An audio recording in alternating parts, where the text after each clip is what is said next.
Ce capteur noir est une invention unique. Placé dans cette machine, il va compter le nombre de molécules d'ADN contenues dans quelques gouttes de sang. La procédure est extrêmement rapide, c'est révolutionnaire, une trentaine de minutes seulement pour détecter des cellules cancéreuses.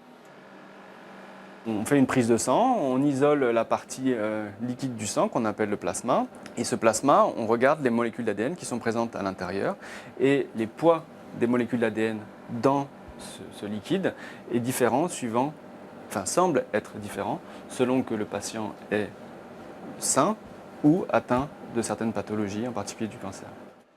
À travers ce tuyau extrêmement fin, les molécules d'ADN traversent un rayon lumineux. Après analyse, les courbes qui apparaissent sur cet écran renseignent sur la quantité et la taille de l'ADN.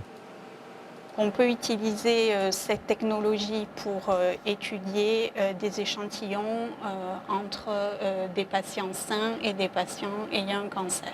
Alors, ce que ça peut apporter, c'est une réponse plus rapide que l'imagerie médicale pour savoir si le traitement marche ou ne marche pas. En imagerie médicale, il faut attendre plusieurs semaines.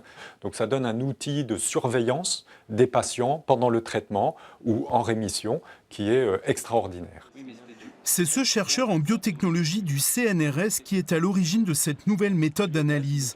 Le laboratoire public a réalisé un transfert de technologie vers cette start-up pour commercialiser son invention. Cette technologie inventée à Toulouse ouvre les portes d'un marché immense, particulièrement dans le domaine médical.